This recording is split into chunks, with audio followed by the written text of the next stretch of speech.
Assalamualaikum warahmatullahi wabarakatuh. Alhamdulillahirrabbilalamin. Pada pertemuan kali ini kita akan membahas tentang hadits, sunnah, khabar, dan hadis qudsi. Yang pertama yakni hadis. Hadis menurut bahasa artinya baru, sedangkan menurut istilah yakni sesuatu yang disandarkan pada Nabi, baik berupa perkataan, perbuatan maupun ketetapan. Yang perkataan itu disebut hadis qauli, sedangkan yang perbuatan berupa perbuatan disebut hadis fi'li. Sedangkan jika hadis itu berupa ketetapan atau takrir, maka hadis tersebut disebut hadis takriri. Nah, ini adalah contoh dari sebuah hadis yang berupa perkataan atau qauli. Ana Umar bin Khattab radhiyallahu anhu qala sami'tu Rasulullah sallallahu alaihi wasallam yaqul innamal a'malu binniyat ila akhirih. Diriwayatkan dari Umar bin Khattab radhiyallahu an bahwa dia berkata, aku telah mendengar Rasulullah bersabda, segala amal perbuatan itu berdasarkan niatnya.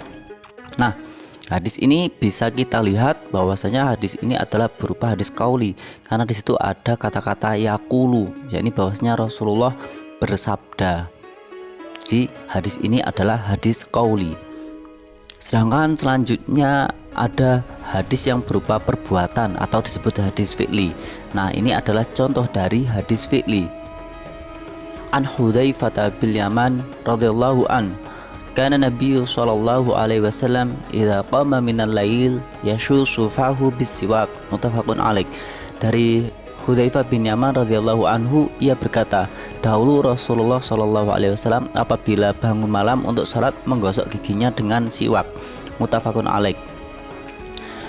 Atau hadis yang diriwayatkan oleh Bukhari dan Muslim. Nah, hadis ini kita lihat tidak ada kata-kata perkataan Nabi sama sekali, tidak ada kata-kata Rasulullah bersabda, karena memang hadis ini adalah hadis fi'li, yang mana Rasulullah melakukan sesuatu dan hal tersebut dilihat oleh sahabat. Makanya di sini tidak menggunakan yaqulu Rasulullah, tapi menggunakan kanan Nabi, yang artinya adalah dahulu Rasulullah, dahulu Nabi itu seperti ini. Dan kadang di lain hadis disebutkan menggunakan lafaz ra'aitu Rasulullah, artinya adalah saya melihat Rasulullah, seperti itu. Yang berikutnya adalah hadis takrir atau hadis takriri, yang berupa takrir Rasulullah, yang berupa ketetapan Rasulullah. Nah, ini adalah contoh hadis takrir tentang hukum dari kadal Arab atau kadal gurun. Karena nasu min ashabin Nabi sallallahu alaihi wasallam fihim sa'dun fadhabu ya'kuluna min lahmin fanadathumul mar'atu min ba'di azwajin Nabi sallallahu alaihi wasallam innahu lahmud dhab famsiku faqala Rasulullah sallallahu alaihi wasallam kulu aw it'amu fa innahu halalun aw qala la ba'sa bih syakka fihi walakinnahu laysa min tu'ami. Artinya, orang-orang dari kalangan sahabat Nabi Shallallahu Alaihi Wasallam yang diantara mereka terdapat saat makan daging. Kemudian salah seorang istri Nabi Shallallahu Alaihi Wasallam memanggil mereka seraya berkata, itu daging dhab. Mereka pun berhenti makan. Jadi ceritanya, suatu saat ada beberapa kalangan sahabat Nabi yang mau makan daging dhab atau kadal gurun. Kemudian diingatkan oleh seorang istri Nabi bahwa memanggil mereka dengan memperingatkan, hei itu loh daging dhab, daging kadal gurun.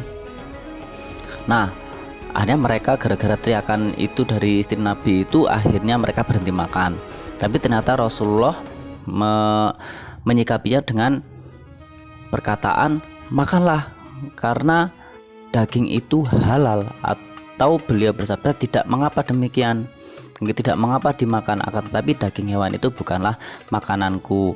Yang mana dalam hal ini Rasulullah tidak tiba-tiba mengatakan sesuatu atau berbuat sesuatu, tapi para sahabat melakukan sesuatu dan Nabi Muhammad kemudian menyetujuinya dengan diamnya Rasulullah.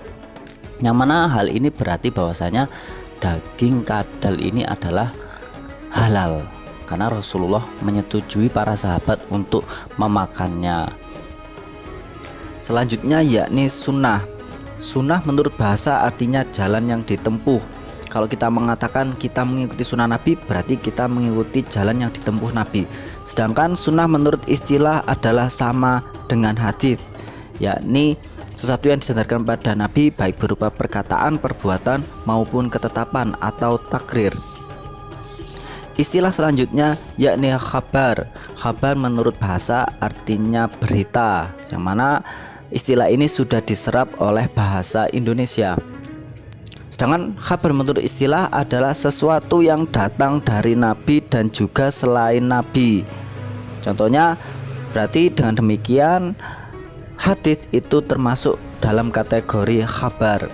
Sedangkan yang datang dari selain Nabi bisa berupa berita, kabar, legenda, fakta sains. Seperti contohnya piramid di Mesir itu dibangun oleh bangsa Israel.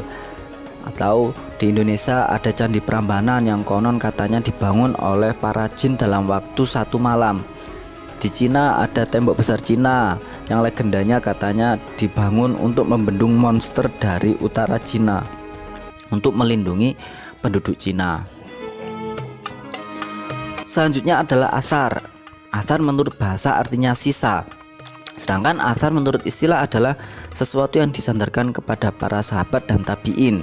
Jadi kalau hadis itu sesuatu yang disandarkan pada Nabi, maka athar adalah sesuatu yang disandarkan pada para sahabat dan tabi'in.